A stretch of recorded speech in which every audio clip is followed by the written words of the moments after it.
Hey everyone, welcome back to the channel. Welcome back to the book. The current book we're talking about is Morgan Housel's Psychology of Money, and chapter 2, I'll probably say this about every chapter in the book because it's a great book. Chapter 2 is one of my favorite chapters. It's luck and risk, and what it talks about is, you guessed it, the role that luck and risk play in people's financial success in life. Specifically, obviously, he's talking about money. So the people he talks about in this chapter are Bill Gates, who you all know, Ken Evans, who you may all know or have heard of, Benjamin Graham, and they're the three main ones, okay? And the premise of the chapter is that there are so many variables involved in any person's success in life. And one of those variables, which cannot really be ignored, because when there's so many variables at play, there are going to be some things which are outside of our control. Many things which are outside of our control are luck and risk. And the two are very, you can't have one without the other. You can't have left without right. You have luck and you have risk, and the role they play is enormous. And something related to that he says is nothing is ever as good as it seems or as bad as it seems. Nobody is ever as smart as they seem or as stupid as they seem, because you cannot discount luck and you cannot discount risk. And he illustrates this point brilliantly. One of the people he talks about, as I've already said, is Bill Gates. So Bill Gates has acknowledged a few things which show that, look, first of all, Bill Gates is incredibly smart and incredibly hardworking. Everybody says that. I've not met the guy, but it's quite clear from everybody who's spoken about him, or every interview he's been on. And, he's obviously a smart guy. And at one point, richest man in the world. So about as successful as it gets, if you want to define success as having money, which is what the book's about. So Bill Gates went to a school in Washington State called Lakeside. At the time he went to school, there were 300 million people in schools around the world. That's according to the UN. Lakeside was the only school at that time that had a computer. So, was that luck? Yeah, probably. Why did Lakeside have a computer? Because there was a war veteran who had convinced the Parents Association in Lakeside to start leasing a computer. This was back in the 60s, things weren't leased, computers weren't leased back then. But this school in Lakeside in Washington had one of the most advanced computers in the country.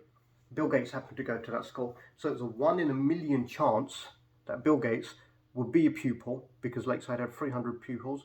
There were 300 million pupils at school at that time, around the world.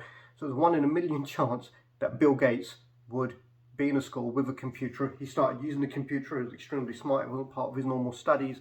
It was just something he became very interested in, obsessed by, you could say, and became very, very, very good at. He became a computer expert. In fact, at one point, he was asked by the school to use the computers to put together a scheduling system, so a timetabling system, so all the students could get to all their lessons without clashing.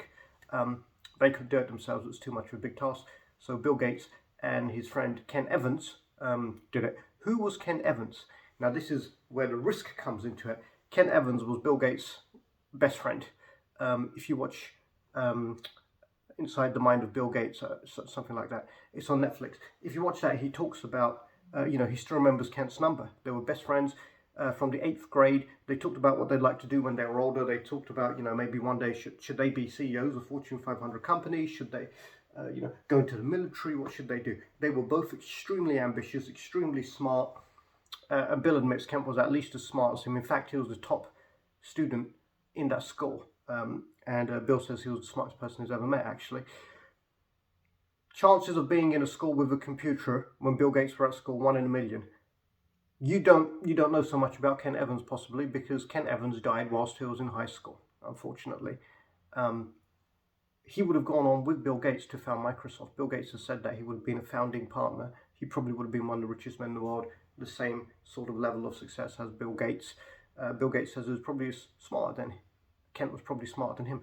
But Kent died in a mountaineering accident in high school. What's the chances of that happening? It's 1 in a million. So both 1 in a million. Bill Gates gets the luck.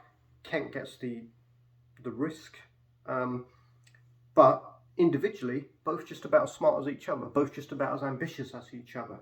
Yeah. So you cannot discount risk and you cannot discount luck. You need luck to make it right. And if you haven't had luck, then maybe it will come your way. Don't despair. It's just people. This is an interesting point about depression. People get depressed when they believe that the source of all their failures, the source of all of their misfortunes, is themselves. You've got to give risk or bad luck a bit of credit here, guys. All right.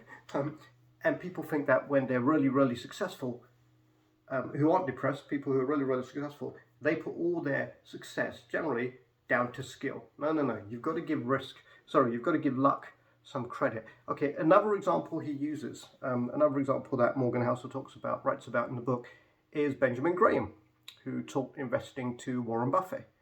And Benjamin Graham, he always talked about diversification, but the vast majority of his wealth came from holding one stock, and far too much of that stock than one should hold, according to the rules he talks about in The Intelligent Investor, which is his famous book. And even he has said, or had said, that did he make a great decision with a stock, or was he just lucky? How do you know? He doesn't know. Nobody knows. Smart guy, you have to give that credit to risk and reward. So that's the point of the chapter there. All right. The psychology of money, if we're talking about the psychology aspect of it, is when we talk about other people who are very, very successful and we're asked how much of that is down to luck, we'll probably all say, oh, yeah, he got lucky. But if you're asked to name those people or say it to their face, you won't. Whereas when you're talking about yourself and you say, oh, how are you so successful? Oh, I worked hard, I was really clever and everything. And if somebody says, was it just luck? You'll probably say, no, it wasn't. There's always luck, there's always risk. Some people go through life and, oh, when am I going to get my lucky break? You might do one day. In the meantime, what can you do? Try to make the right decisions, work hard, do all the other things. The other things which are the rules, which we talked about in the introduction and in chapter 1, finance, they give you rules, do this, do that, don't do this. But the problem is, what we do is firstly down to our individual experiences.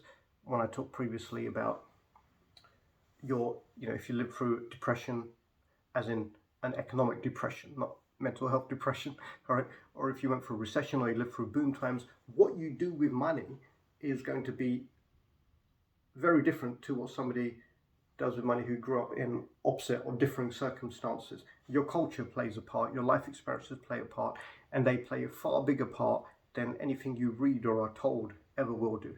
Yeah, unless you're one of those people who just can follow rules solidly, and even that will be partly down to what you've experienced growing up. Maybe what you experienced growing up, that every time I follow rules, something amazing happens, regardless of what I want. If you're lucky like that, great. It's probably going to give you a head start over some people. So there's the idiosyncrasy, and there's the risk, and there's the luck. All of these things play a part in the psychology of money. All right. Acknowledge luck. Realize that when you get really, really lucky, you did get lucky. You're not just a genius. And realize that when things are going really, really bad, it's not because you're a dismal failure, waste of space or anything. Just keep trying. Bill Gates has said, and this is from memory, so it's not word for word. He said success is dangerous because it seduces people into thinking they're much smarter than they actually are. That might actually be word for word. But you know what? If you want to hear the real thing, then buy the book. Brilliant book. I hope you enjoyed that.